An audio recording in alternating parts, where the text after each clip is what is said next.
کے درمیان میل جول اور سماجی روابط بڑھتے گئے۔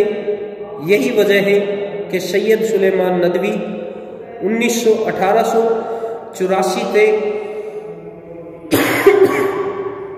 1953 عیسوی اپنی تصنیف نقوش سلیمانی جو اعظم گڑھ 1939 عیسوی میں شائع ہوئی، اردو کے جائے پیدائش سندھ قرار دیتے ہیں۔ وہ لکھتے ہیں مسلمان سب سے پہلے سندھ میں پہنچے ہیں، اور اس لیے قرین قیاس یہی ہے کہ جس کو ہم آج اردو کہتے ہیں اس کا حولہ اسی وادی سندھ میں تیار ہوا ہوگا، یعنی ہوا ہوگا یا ہو گیا ہوگا۔ یعنی یہ اپنی قیاس لگاتے ہیں کہ 300 سال تک مسلمانوں کے یہاں رہنے سے جو اردو زبان اور وہاں کے مقامی باشندوں جو عربی تھے اور جو وہاں کے مقامی باشندے تھے، ان کے بیچ میں جو کمیونیکیشن ہوا، اس کی وجہ سے یہ زبان اردو جسے ہم آج کہتے ہیں تیار ہوئی ہوگی۔ لیکن اگر خالص علمی اور لسانیاتی نقطۂ نظر سے دیکھا جائے تو اس بیان میں ذرا بھی صداقت نہیں۔ اس میں کوئی شک نہیں کہ مسلمانوں نے سندھ کی تہذیب کے علاوہ وہاں کی زبان کو بھی متاثر کیا، لیکن وہ زبان اردو نہ تھی بلکہ اس زبان کی قدیم شکل تھی جو آج سندھی کہلاتی ہے۔ یہی وجہ ہے کہ سندھی زبان میں ہمیں عربی کے بے شمار الفاظ ملتے ہیں، بلکہ اس نے عربی کے رسم الخط کو بھی اختیار کر لیا۔ علمی اعتبار سے ہم بڑے شوق کے ساتھ کہہ سکتے ہیں کہ عربوں نے وادی سندھ میں قیام کے دوران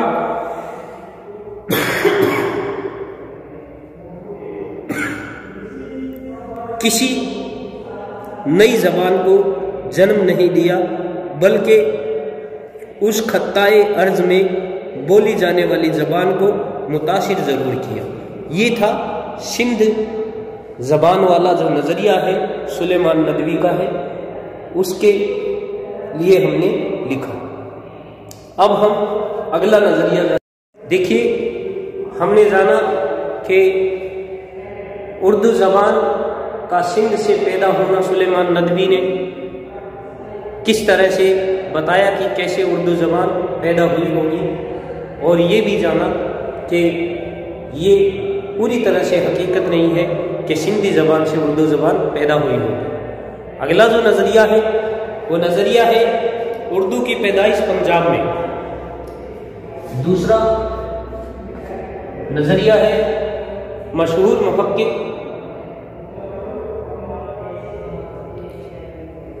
محمود شیرانی کا ہے۔ یہ محمود شیرانی کیا کہتے ہیں؟ یہ کہتے ہیں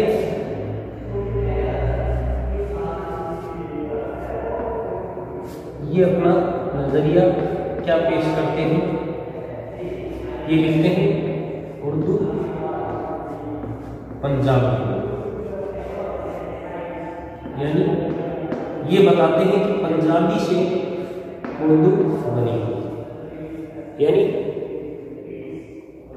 ان کا اگلا نظریہ ہے، یہ جو نظریہ ہے وہ ہے سندھ میں اردو کی پیدائش پنجاب میں۔ لکھتے ہیں دوسری بات، مسلمان 10ویں صدی کے ربع آخر میں یعنی چوتھے عرصے میں یا چوتھے حصے میں غزنی کے بادشاہ امیر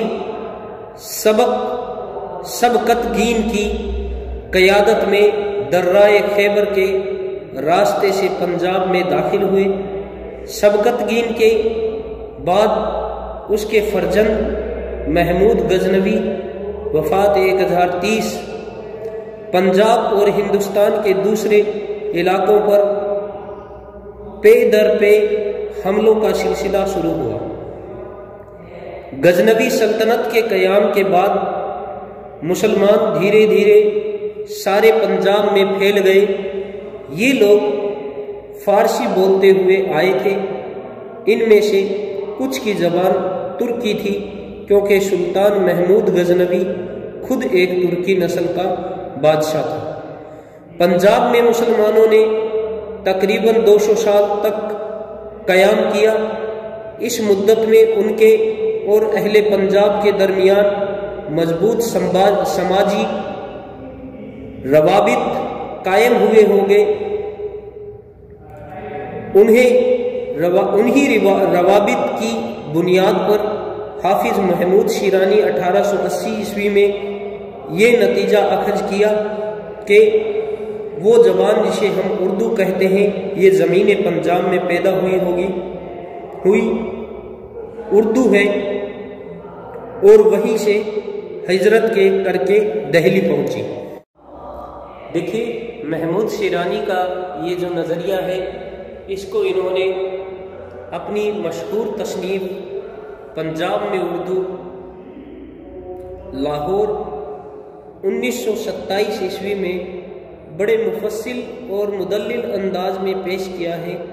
وہ لکھتے ہیں، اردو دہلی کی قدیم زبان نہیں، بلکہ وہ مسلمانوں کے ساتھ دہلی جاتی ہے، اور چونکہ مسلمان پنجاب سے ہجرت کر کے دہلی جاتے ہیں، اسی لیے ضروری ہے کہ وہ پنجاب سے کوئی زبان اپنے ساتھ ضرور لے کر گئے ہوں گے۔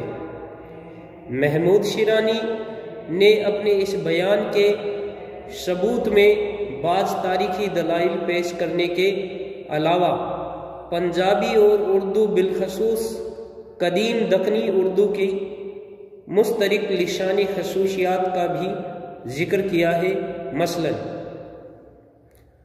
ان کی تذکیر و تانیث اور جمع اور افعال کی تشریف کا اتحاد اسی ایک نتیجے کی طرف ہماری رہنمائی کرتی ہے کہ اردو اور پنجابی زبانوں کی ولادت گاہ ایک ہی مقام ہے، دونوں نے ایک ہی جگہ تربیت پائی، جب شیانی ہو گئیں تب ان میں جدائی واقع ہوئی ہے۔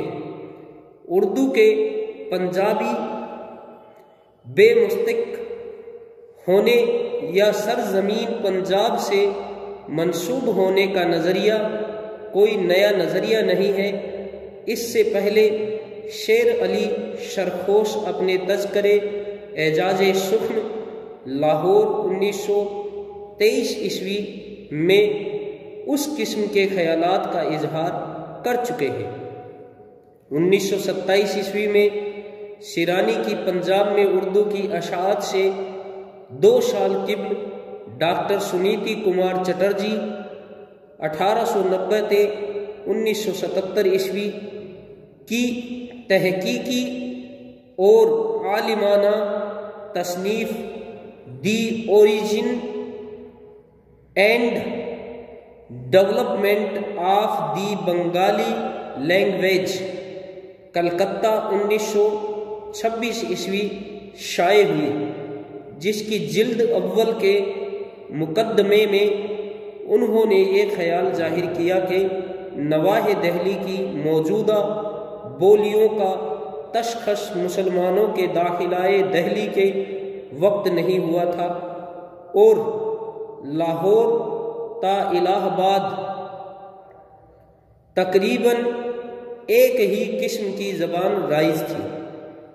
ٹی گراہم بیلی 1942 عیسوی نے، جو پنجابی زبان کے ایک مستند عالم سمجھے جاتے تھے، محمود شیرانی کے خیال سے پورے طور پر اتفاق کرتے ہوئے رائل ایشیاٹک سوسائٹی کے مجلے میں لکھا ہے۔ دیکھیے